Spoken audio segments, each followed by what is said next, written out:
Look around. It looks like we're on the brink. Jobs are scarce, there's geopolitical conflicts, there's massive environmental changes happening. And it's only getting worse. As we transition to the next 2 billion people coming onto the planet, we just don't have a choice anymore. That's Fengru.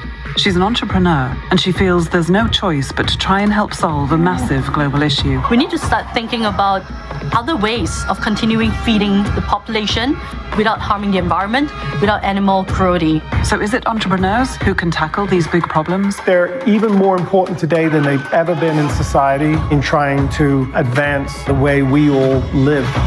And there's an organization that's helping to make entrepreneurship more accessible to everyone around the world.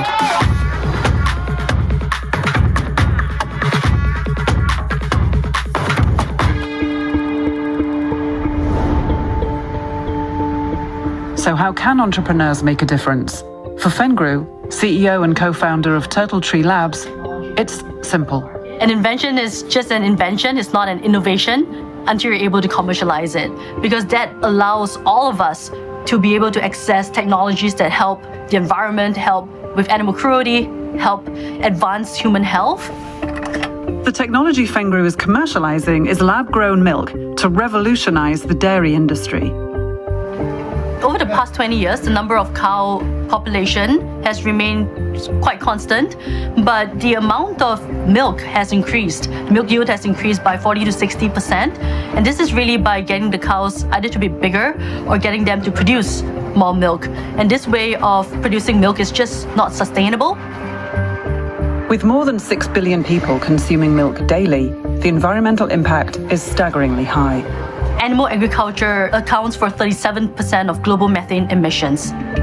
Here in Turtle Tree, we are a biotech company, and we're able to produce milk and milk ingredients without the animal. So the first cell that we're starting with is a fungi cell. This is the fungus that I am telling to produce lactoferrin. Lactoferrin is an antimicrobial antiviral protein found in the milk of mammals like humans and cows. Back in 2019, when we first started the company, there were a lot of companies focused on meat and seafood, but we were the first company to come up with the technology around cell-based milk. And this is where the trailblazing happens. So entrepreneurship really drives a lot of that, and partnerships with existing corporates can also help to elevate these entrepreneurship ideas. The Kauffman Foundation seeded the development of the Global Entrepreneurship Network, GEN, in 2008 at the height of the Great Recession.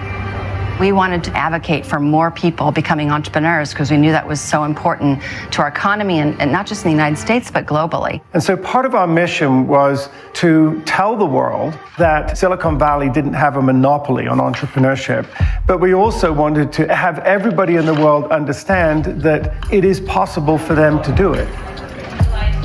We needed to have a global ecosystem of individuals and organizations that believed in the power of entrepreneurship. Also part of GEN's mission?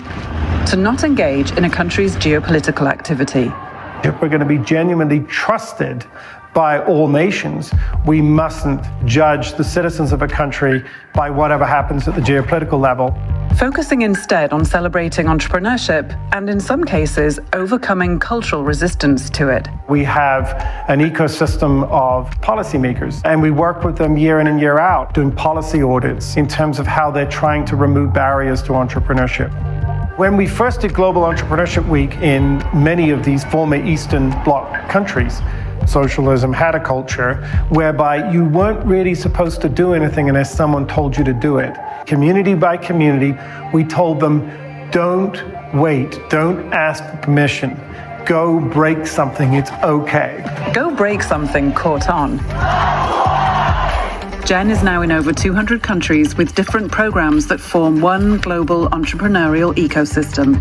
The GEN ecosystem is diverse in a geographical sense. It's obviously diverse demographically. And then finally, it's diverse in terms of the types of organizations, universities, governments, accelerators, and investors are the people that ultimately are going to be putting the resources in the hands of entrepreneurs. What Gen can do is connect the dots so that entrepreneurs and startups that have great ideas anywhere in the world can have the spotlight. The first place goes to Treasury. The GEN network has been instrumental in connecting us, putting us out there, making sure our story is heard.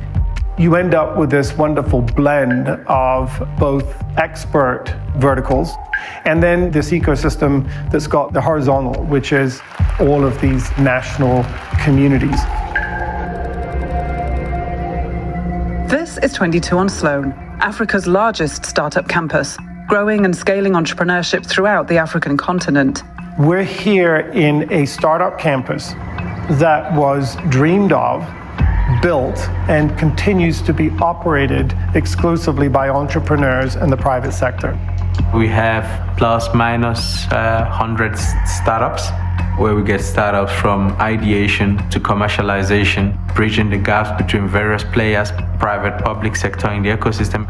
We really support them from end to end. In just 5 years, 22 on Sloan has helped startups generate over $40 million in revenue and create over 500 high-skilled jobs across Africa. That is a huge impact. That shows that the future is bright of young people on the continent. The last 10 years have been absolutely exponentially growing and scaling for startups and for the entrepreneurial community as a whole.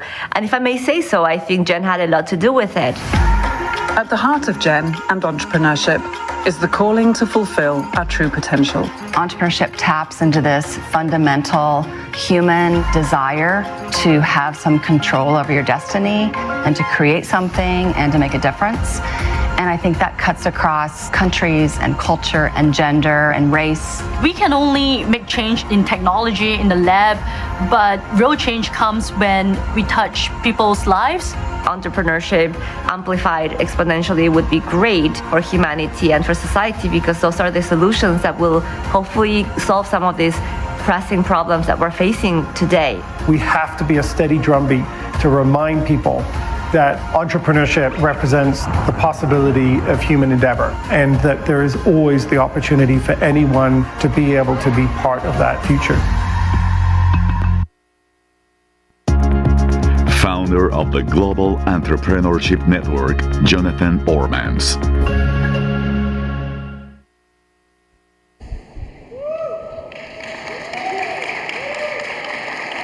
Hola.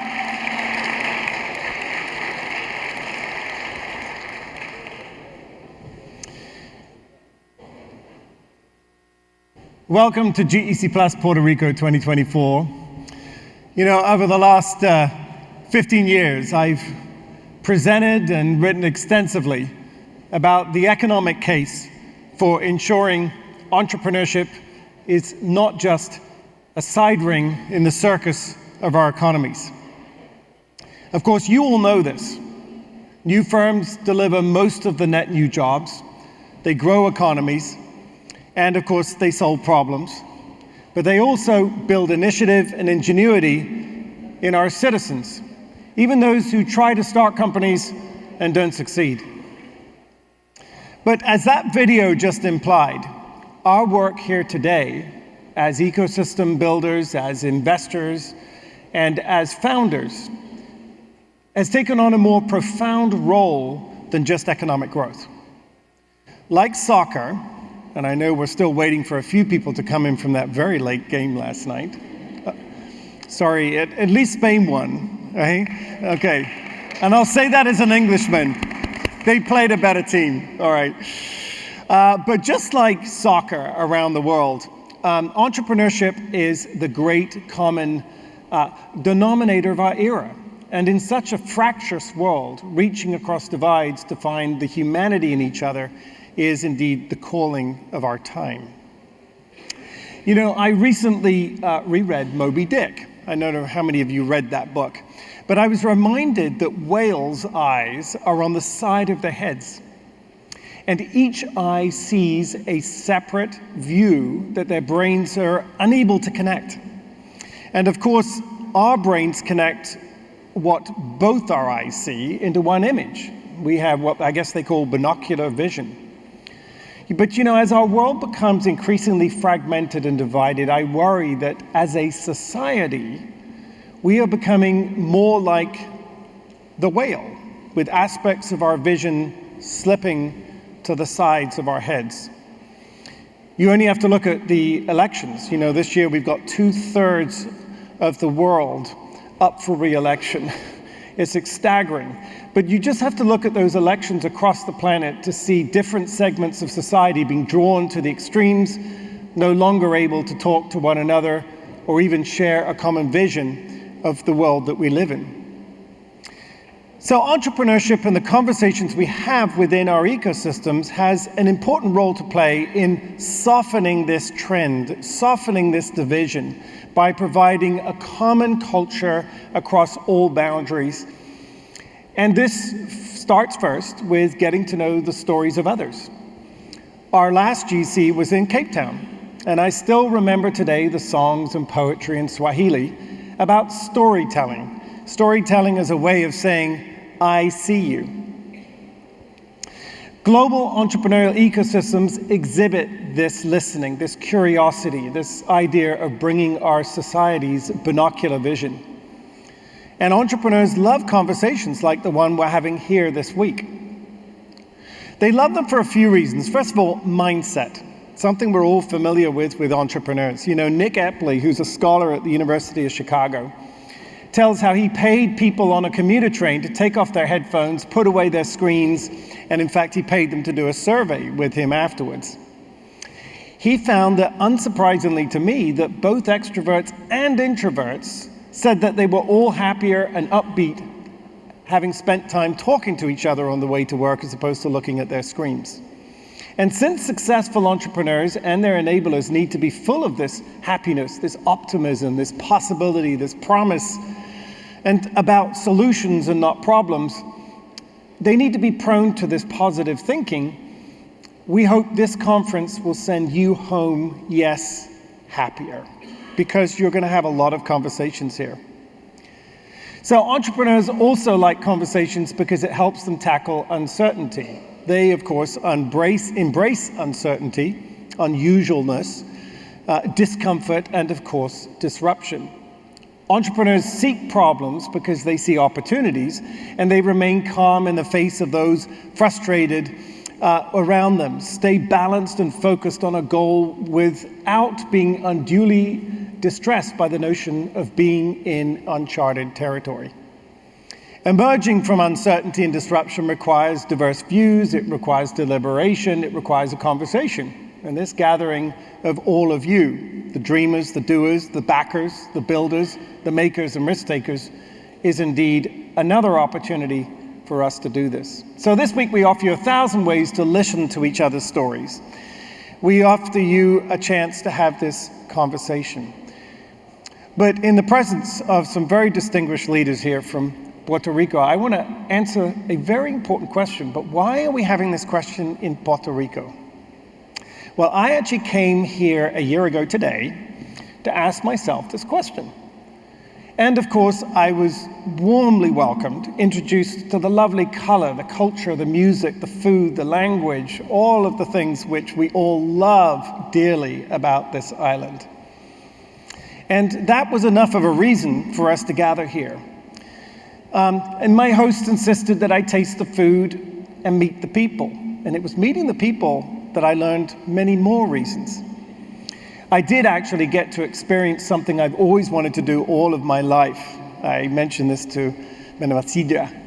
I got to do this. I got to actually ride a Pasifino horse on the beaches here. Quite a unique experience for me. And I want to, of course, thank our host who advanced this idea of this conference on this trip. Of course, Manuel Sidre, of course, the governor, Pedro Pierre Luisi, and of course, many of the team at PRCDA who have just been tremendous to work with. I don't think our team has ever worked with an easier group of individuals than we have in this experience in Puerto Rico. It has been extremely stressless, and I want to thank all of them for that. But I do want to stress that on my trip, when I spoke to members of the local ecosystem, of course led by people, someone like, for example, who needs no introduction to this audience, like Gloria Visa-Cias, who said, Gloria actually said this to me, and I'm gonna read it to you verbatim. She said, "The calamities suffered in recent years made us realize that there are many things we don't have control of. Therefore, we need to prepare for unexpected challenges, be flexible and creative. We now know that we can change, and our entrepreneurship and innovation skills are very useful when handling the unexpected, or I guess imprevistos. We just need our will, a positive entrepreneurial mindset, and our ingenuity to find solutions." Gloria's right. Entrepreneurship at its core is about just this, turning challenges into opportunities. It's about seeing potential when others see obstacles. And Puerto Rico exemplifies this mindset to the world. After the devastation of course, Hurricane Maria, Puerto Rico witnessed not just a remarkable rise in local startups, but in community initiatives aimed at rebuilding and revitalizing the economy. It was indeed the entrepreneurs who did not just restore what was lost, but reimagined what could be built. This is resilience. You know, resilient entrepreneurs require not just inner strength, they require a strong support system. We are all in this room, in many ways, the first responders to the founders we seek to enable. We're their coaches, we're their teachers, we're their backers. And resilience rests on us investing in these relationships, because it's extremely important for the future that we've banked them so that when we come up gasping for air, they can put the oxygen mask on us. Such relationships begin with starting conversations like the ones we're going to have this week, and what better place to be here in the resilient island. Because resilience is about reinvention, it's about using the assets you have to address the challenges of today, and it's about embracing change, about seeing opportunities and calamities, and continuously looking for creative new solutions to issues that keep coming back. It's about, of course, will, and as Gloria said, it's about ingenuity and a can-do attitude. But let me just say once again, resilience is at the heart of Puerto Rico. So we're all drawn to this story of Puerto Rico because we're struck between the parallels we see between the challenges you have overcome with the economic challenges and insecurities found around the world. This week, we're going to have a special session, particularly with our plenary session first thing tomorrow morning, which I really hope you'll join us for, around deep tech, AI, and of course, it's obviously the dominant force that's transforming the world. And of course, each month, there's something new. And I talk to people and it creates insecurity. People are worried about job displacement. They're worried about the costs associated with constantly adapting to this ever-rising amount of new technology. Entrepreneurs understand, however, that we simply cannot afford to pretend that this change can be slowed or prevented. Each of us faces a simple choice. We embrace change or we fall behind. And that, for me, is why the promise of entrepreneurship in Latin America and the Caribbean is boundless. You have a young, dynamic population, you have increasing internet penetration, the growing middle class. The region is ripe for entrepreneurial ventures that can transform industries and uplift communities. So from the bustling tech hubs of Sao Paulo and Mexico City to the emerging startup ecosystems in Bogota and Kingston, we're witnessing a surge in entrepreneurial activity that is reshaping the economic landscape. So as I wrap up, let me remind you of why the work we're going to do this week is so important. We're going to embark on a transformative journey under the banner of Vision 2035, an entrepreneurial future for Latin America and the Caribbean. This blueprint for the next generation is going to be designed by the people that know the region best, the people in this room. Each session at this GEC Plus will inform the recommendations we set out in V35. And this initiative will be more than just a set of policies and programs. It's going to be a grand sum of our collective vision for a future where innovation, inclusivity, and resilience are the cornerstones of our society. By leveraging innovative programs and policies, we can create an economy for the Americas that is not only resilient, but also poised for exponential growth. This vision is about harnessing the combined knowledge of our communities, fostering inclusive growth, and building a future that honors the rich culture and history of this region. So I hope you'll join this conversation throughout the week, share your views, iterate on the ideas presented at this conference, and attend the sessions that are going to show you specifically how you immediately, when you get home next week, can start work by running a program in your community.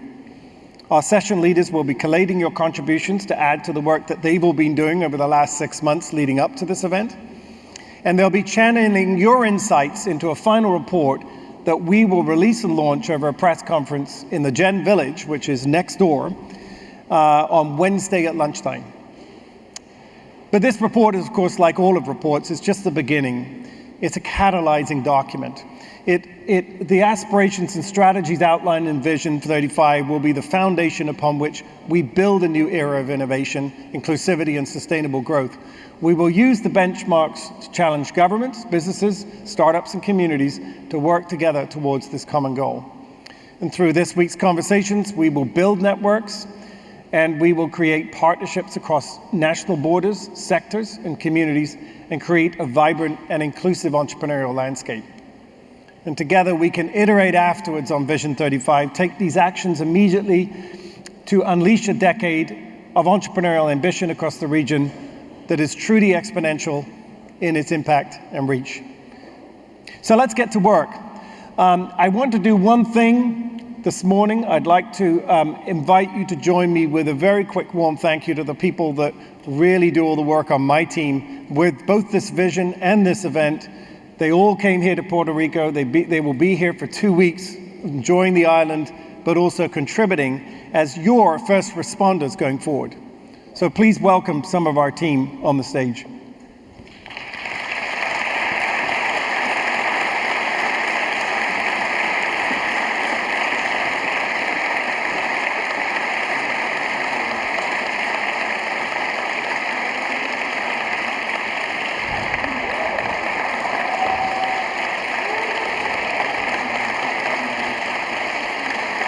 You'll have to go some in the front, maybe.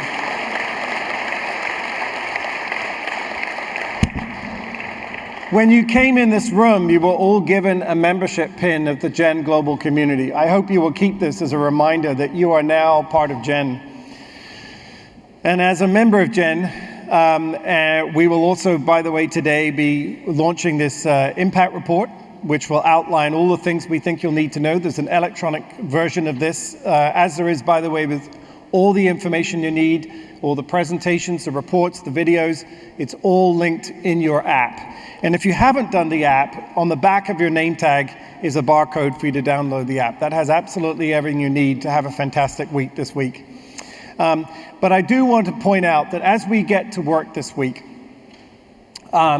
let's remember that entrepreneurship is really no more, no less than the creative endeavor of mankind.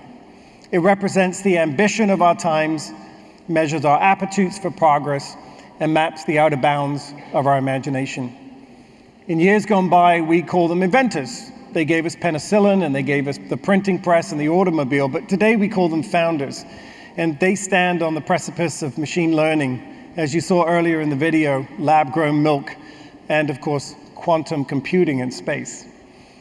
It's true that exceptional entrepreneurs can have outsized impact. We all know about the Richard Bransons and the Elon Musks of this world. Yet we must remember that no one individual can reshape the planet on their own. It's only through this collective power of the entrepreneurial community that we can reach our full economic potential, and that is why we're all here today, towards that mission. Welcome to Puerto Rico. Thank you so much.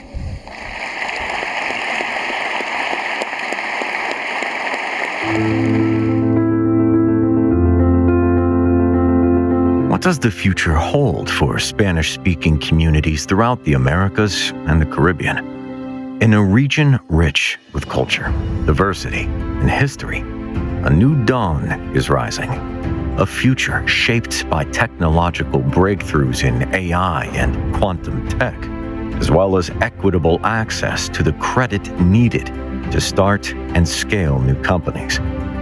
Vision 2035 is not just a dream. It's a movement, a collection pushed towards an entrepreneurial future where purpose, creativity, and technology intertwine to redefine possibilities. Founders, investors, ecosystem builders, policymakers, and researchers, each one of you plays a pivotal role in this transformative journey. Developing innovation-friendly policies and programs, connecting and nurturing entrepreneurship ecosystems, educating and training the talent needed to grow industries in our own backyard, and keeping it there. From the bustling streets of San Juan, Miami, and Santiago, to the serene shores of the Caribbean, we are united by a shared vision.